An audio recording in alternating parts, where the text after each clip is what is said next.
오늘은 팔복 중에 세 번째 복, 온유한 자의 복에 대해서 함께 말씀을 듣고자 합니다.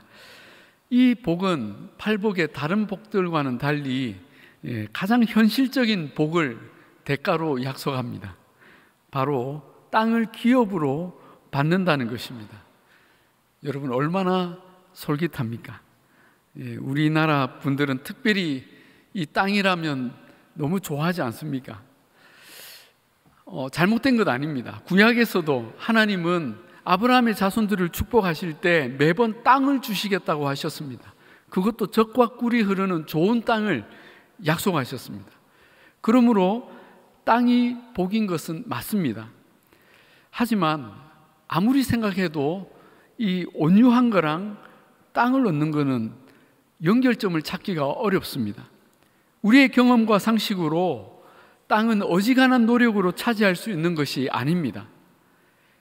제일 좋은 것은 좋은 부모님을 만나는 것입니다. 그런데 다른 형제들이 있다면 정신 바짝 차리고 자기 몫을 지켜야 합니다.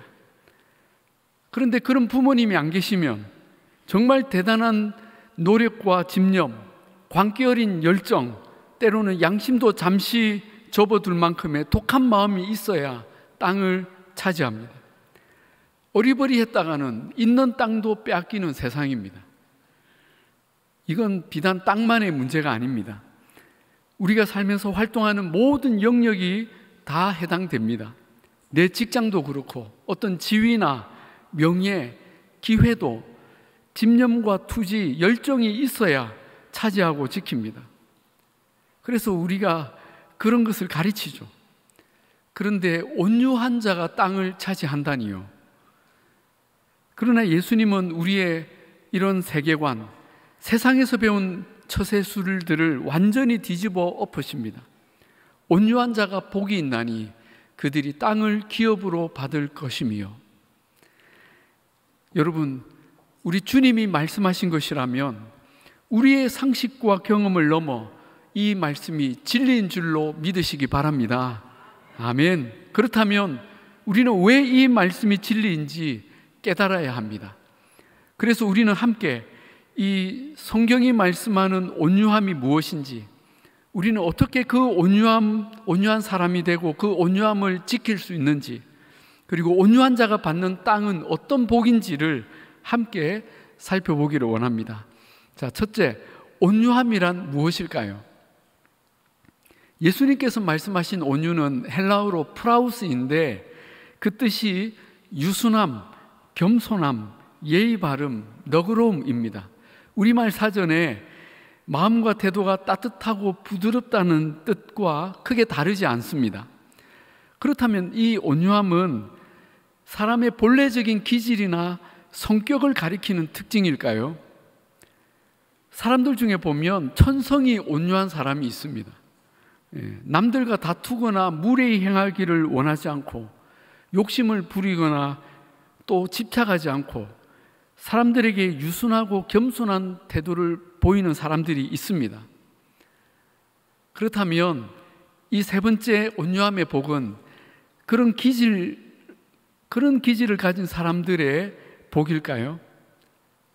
그렇지 않습니다. 여러분, 그런 기질을 가진 사람이 오히려 더 뺀질뺀질하고 말 안 듣는 경우도 많습니다. 우리는 성경에서 가장 온유하다고 인정받은 한 사람을 통해 그 온유함의 의미를 바르게 살펴볼 필요가 있습니다. 그는 바로 모세입니다. 민수기 12장 3절에 이 사람 모세는 온유함이 지면의 모든 사람보다 더하더라 했습니다. 그런데 사실 모세는 천성적으로 온유한 성품의 사람이 아니었습니다. 그는 어려서 바로의 궁에서 공주의 아들로 자랐기에 온유를 배울 기회가 없었습니다. 왕족의 후예로 어려서부터 싸움의 기술과 전쟁의 전술 전략을 배웠기 때문에 또 백성을 힘으로 다스리고 부리는 법을 배우며 자랐기 때문에 그는 온유를 배우지 못했습니다. 그러다 그는 40세 때 자신의 혈기로 사람을 때려 죽이는 살인자가 됩니다. 그 후에 모세는 광야에서 40년간 은둔자로 생활하며 그의 혈기들이 다 사라진 줄 알았는데 그렇지도 않았습니다. 모세가 출애굽 후에 시내산에서 하나님께 율법을 받아 내려왔을 때 백성들은 산 아래에서 금송아지를 만들어서 그 앞에 춤추며 절을 하는 것이었습니다. 그걸 본 모세가 어떻게 합니까? 하나님이 만들어주신 두 돌판을 던져서 깨버립니다. 그리고 그 금송아지는 박살을 내서 가루로 만들어서 물에 뿌려서 백성들로 다 마시게 합니다. 모세는 거기서 그치지 않고 레위 지파를 시켜서 그 우상 숭배한 백성들을 3,000명을 칼로 다 쳐 죽이게 합니다. 또 한 번은 백성들이 물이 없다고 모세를 원망하자 하나님은 모세에게 지팡이로 반석을 한 번 치라고 하셨는데 모세는 2번이나 반석을 치며 성질을 부리다가 결국 가나안 땅에 들어가지 못하는 징계를 받습니다. 온유한 자는 땅을 기업으로 받는다고 했는데 모세는 그 약속의 땅에 들어가지 못했습니다. 그런데도 모세가 지면에서 가장 온유한 사람이라니 여러분 이해가 되십니까? 그렇다면 모세가 온유하다고 언급한 이 말씀은 어떤 상황에서 나온 것일까요? 민수기 12장 1절부터 3절을 한번 같이 보겠습니다. 제가 읽겠습니다. 모세가 구스 여자를 취하였더니 그 구스 여자를 취하였으므로 미리암과 아론이 모세를 비방하니라. 그들이 이르되 여호와께서 모세와만 말씀하셨느냐 우리와도 말씀하지 아니하셨느냐 하며 여호와께서 이 말을 들으셨더라. 이 사람 모세는 온유함이 지면의 모든 사람보다 더하더라. 자, 여러분, 모세가 구스 여자를 아내로 취한 일로 그의 동력자요 가족인 누이 미리암과 형 아론이 모세를 비방합니다. 모세가 구스 여자를 아내로 취한 일에 대해서 해석은 분분합니다. 어떤 분은 이 구스 여자가 모세의 아내인 십보라라고 해석하기도 합니다. 또 어떤 분은 그 십보라가 죽고 재혼하여 얻은 아내가 구스 여자였다고 해석합니다. 여기 구스는 이집트와 인접한 이디오피아를 가리킵니다. 그러니 흑인일 가능성이 큽니다. 이 구스 여인이 모세의 본처이든 두 번째 아내이든 모세는 동족인 히브리 여인들을 다 놔두고 이방 여인을 아내로 맞은 것이죠. 그런데 이 일에 대해서 하나님은 어떤 말씀도 어떤 평가도 하지 않으셨습니다. 그런데 모세의 가족이며 형제인 미리암과 아론이 이 문제로 모세를 비방한 것입니다. 특히 미리암이 가장 적극적으로 비방을 합니다. 역시 여인의 적은 여인입니다.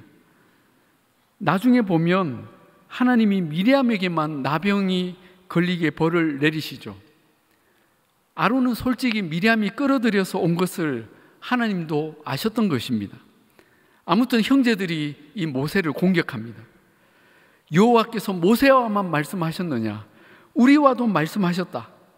무슨 뜻입니까? 왜 모세 혼자만 장기 집권을 하느냐 이 말이죠. 자기들의 본색을 드러낸 것입니다. 결국 요점은 모세의 사생활이 아니라 모세의 지위를 탐낸 것입니다.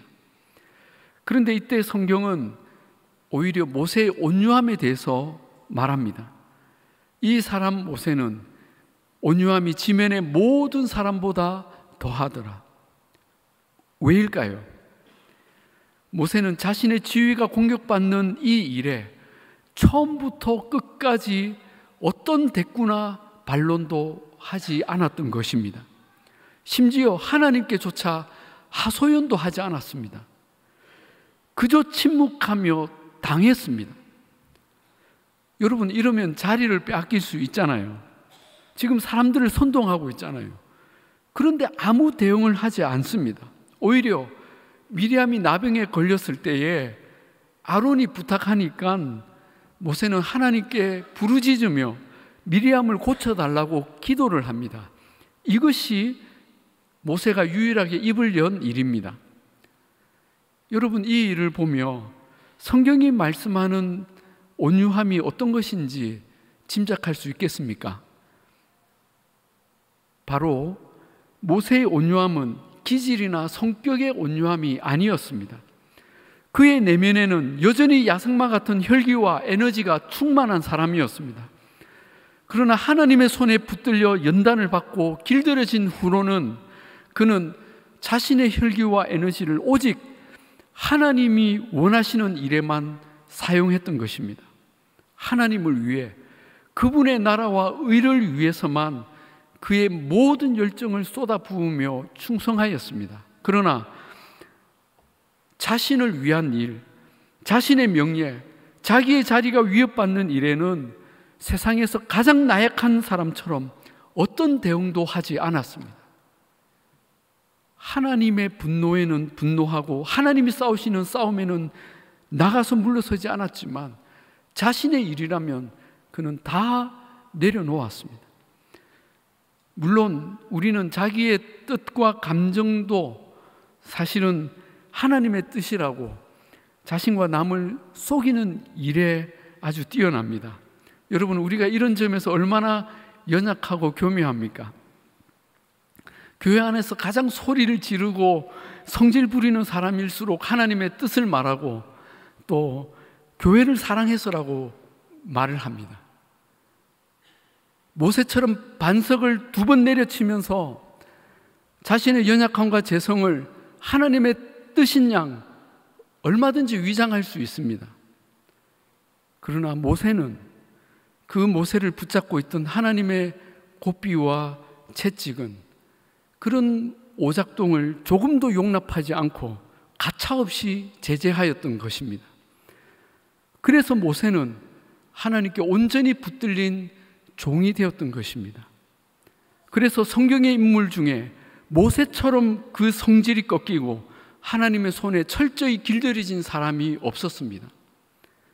이것이 그가 지면의 모든 사람들보다 가장 온유한 자라고 불리었던 이유입니다. 어떤 사람은 이런 모세를 측은하게 여길 수도 있습니다. 참 그렇게 팔팔하던 사람이 저렇게 기가 꺾이다니.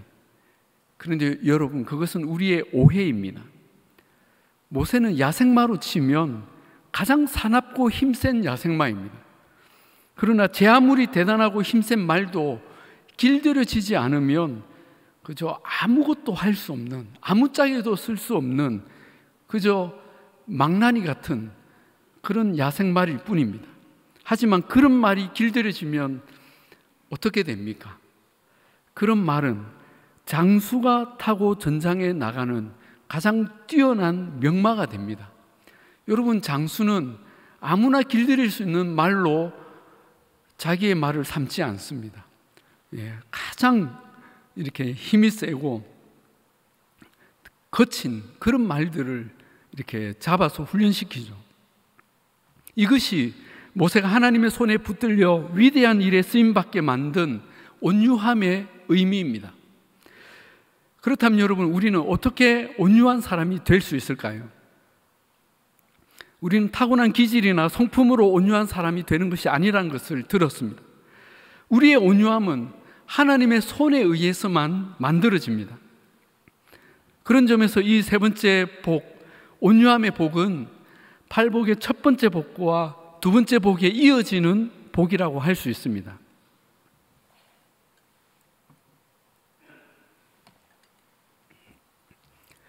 즉, 인생에서 파산을 당해 심령이 가난하게 되고 자신의 죄와 허물로 애통하게 된 사람이 결국 온유한 성품을 가지게 되는 것입니다.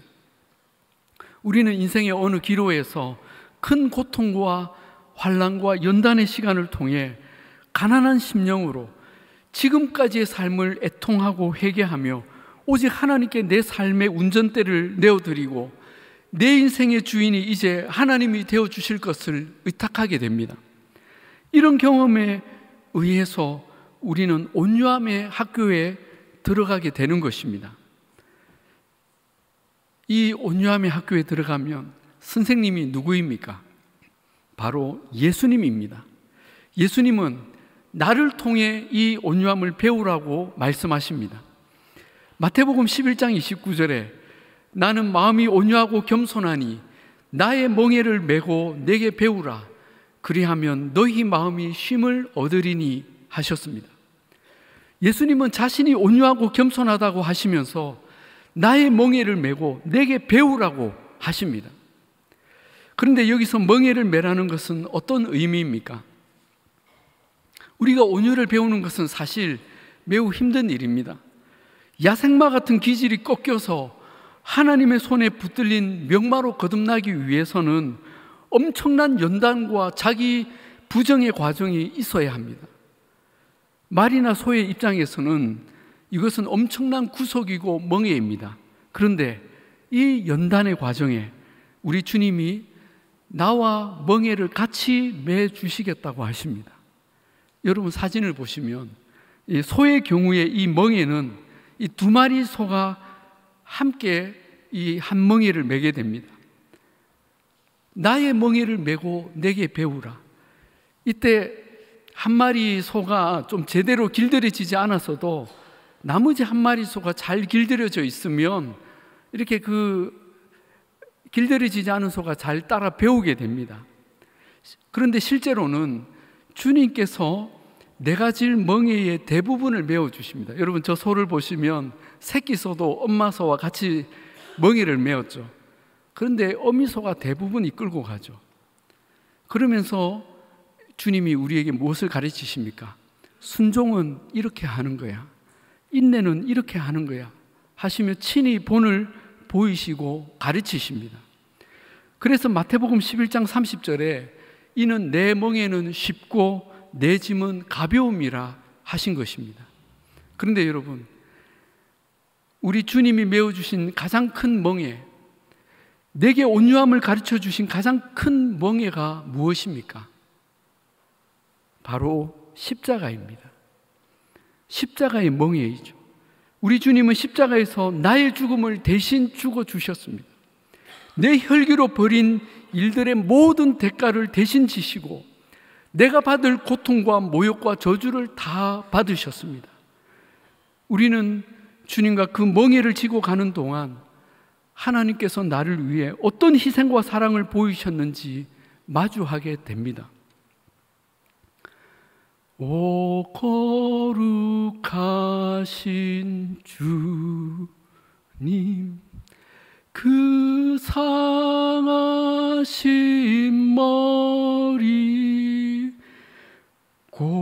고통과 욕에 쌓여 가시관 쓰셨네.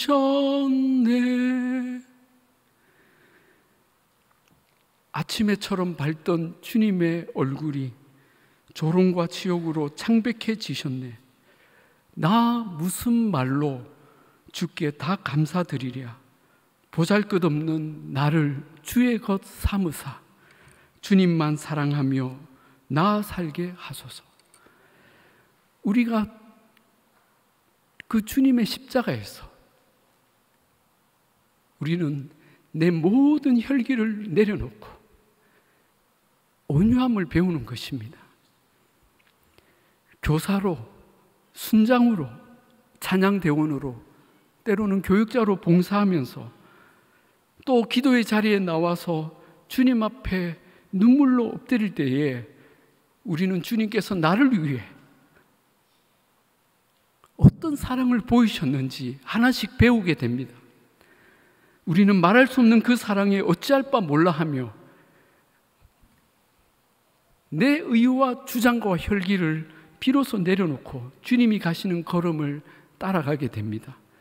나를 따라오려거든 자기를 부인하고 너의 십자가를 지고 나를 따르라 하신 말씀에 우리는 순종하며 따르게 되죠. 이것이 온유함의 학교에서 배우는 내용입니다. 그렇습니다. 우리가 온유함을 배우려면 우리는 그 주님의 멍에를 메고 따라가야 합니다. 그렇다면 온유한 자가 받는 땅은 무엇입니까? 예수님은 오늘 말씀에서 온유한 자의 땅을 온유한 자는 땅을 기업으로 받을 것이라고 약속하셨습니다. 이 온유한 자가 받는 땅에 대해서도 해석이 분분합니다. 어떤 학자는 이 땅을 영적으로만 해석해서 우리가 이후에 가게 될 천국이라고 말합니다. 그러나 우리 인간은 육신과 영혼을 함께 가진 존재이므로 주님의 복은 결코 영적으로만 해석할 수가 없습니다. 그렇다고 오로지 우리가 발을 딛고 사는 땅, 소위 부동산을 넓혀주시겠다고 해석해서도 안 될 것입니다. 여러분, 온유한 자가 받게 될 땅은 도대체 무엇입니까? 그것은 영적으로, 육적으로 모든 영역들을 다 가리킵니다. 이 땅은 심령이 가난한 자가 들어가는 천국, 하나님의 나라를 포함하며 우리가 이 땅에서 사는 동안 하나님의 분깃으로 받아 거룩한 영향력을 미치는 모든 영역들이 다 포함됩니다. 비록 좁은 집에 월세로 살아도 천국을 이룬 내 가정이 온유한 자의 땅입니다. 비록 작은 회사에 낮은 지위로 일하지만 하나님의 종으로서 그 일터를 섬긴다면 그곳이 온유한 자의 땅입니다. 학교에서 비록 성적이 좋지 않아서 낮은 등급을 받아도 믿음과 소망으로 사는 기쁨을 친구들이 물어온다면, 그들이 나에게서 그 비결을 알고 싶어 한다면 그 학교는 온유한 자의 땅입니다.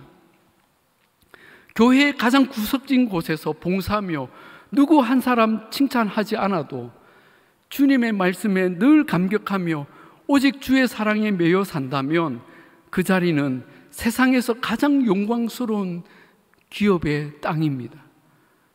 때로는 사람들의 모함을 받고 억울한 일을 당해 분노하며 복수해야 할 일에도 주님을 생각하고 참는다면 그가 눈물 흘렸던 그 자리는 수많은 영혼들을 살려내는 하나님의 기업이 될 것입니다. 우리 예수님은 이 땅에 계실 때 머리 둘 곳조차 없으실 만큼 땅 한 평 가지지 못하셨고, 대제사장과 빌라도의 불의한 재판을 받으실 때에 털 깎는 자 앞에 선 양처럼 입을 열지 않으셨고 그 십자가의 고난을 당하셨습니다.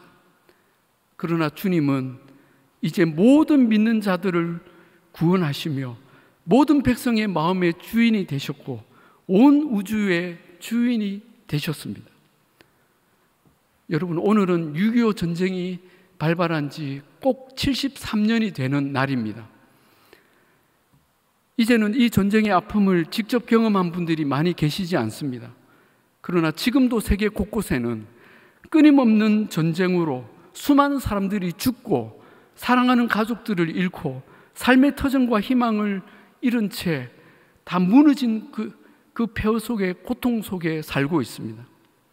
우크라이나도 불과 2년 전까지만 해도 너무나 아름답고 비옥한 땅이었습니다. 전 세계 여행자들의 발길이 끊이지 않던 땅이었습니다. 그러나 전쟁은 그 모든 것을 다 무너뜨리고 하루아침에 고통과 비명과 절망의 지옥으로 그 땅을 바꾸어 놓고 말았습니다. 우리나라도 전쟁이 일어난다면 그보다 더하면 더했지 결코 덜하지 않을 것입니다. 이 모든 전쟁은 사탄의 사업입니다. 사람들 속에 있는 분노와 혈기와 증오심을 부추겨서 싸우게 만듭니다. 이것들이 가만 보자 하니까 한번 붙어봐? 우리가 너희 정도 못 이길 것 같아? 그렇게 해서 국가와 국가가 싸우게 만들고 지역과 지역이 싸우게 만들고 당과 당이 싸우게 만들고 가족과 가족이 싸우게 만들고 성도와 성도가 싸우게 만듭니다. 오늘날 얼마나 많은 교회들이 분쟁 가운데 고통의 눈물을 흘리고 있습니까? 다 하나님의 뜻과 공의를 들먹이며 정말 은혜스럽던 교회가 분쟁으로 하루아침에 전쟁터가 되고 성도들은 다 상처받아 떠나고 젊은이들 하나님을 떠나고 심지어 그 교회가 그냥 사라진 곳들도 많습니다. 이것들은 모두 사탄의 사업입니다. 이 공중권세 잡은 자의 세상에서 우리의 분노와 혈기와 증오심을 부추기며 싸우게 하는 사탄의 역사를 우리는 분별하고 온유함으로 대응해야 합니다. 누군가 자기의 억울함과 분노를 누르고 자기를 쳐서 복종시켜 희생함으로 교회를 지켜낸다면, 자기 가정을 지키고 다음 세대의 믿음을 지켜낸다면 그는 하나님의 뜻을 이루어낸 진정한 승리자가 될 것입니다. 그 온유함으로 지켜낸 나라가, 교회가, 가정이, 우리 자녀들이 바로 우리에게 기업으로 주신 아름다운 땅이 될 것입니다. 그 온유함으로 이 놀라운 복을 받는 복된 저와 여러분이 다 되시기를 우리 주님의 이름으로 축복합니다. 이 시간 우리 함께 찬양하시겠습니다. 우리 오늘 말씀 기억하시면서 다 그 자리에 일어나서 우리 찬양하실 때 오직 주의 사랑에 매여 우리 함께 찬양하십시다.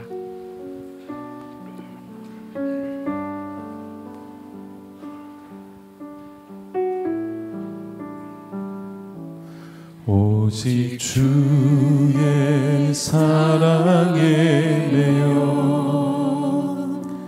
내 영 기뻐 노래합니다. 이 소망의 언덕 기쁨의 땅에서 주께 사랑 드립니다. 오직 주의 임재 안에 갇혀 내 영 기뻐 찬양합니다. 이 소명의 언덕 거룩한 땅에서 주께 경배드립니다. 주께서 주신 모든 은혜 나는 말할 수 없네. 내 영혼 즐거이 주 따르렵니다. 주께 내 삶 드립니다. 내 삶 드립니다. 오직 주의 사랑에 매여 오직 주의 사랑에 매여 내 영 기뻐 노래합니다. 이 소망의 언덕 기쁨의 땅에서 주께 사랑 드립니다. 오직 주의 임재 안에 오직 주의 임재 안에 갇혀 내 영 기뻐 찬양합니다. 이 소명의 언덕 이 소명의 언덕 거룩한 땅에서 주께 경배드립니다. 주께서 주신 모든 은혜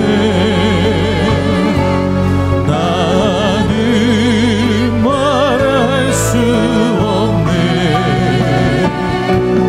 내 영혼 즐거이 주 따르렵니다. 주께 내 삶 드리 주께서 주신 모든 은혜 주께서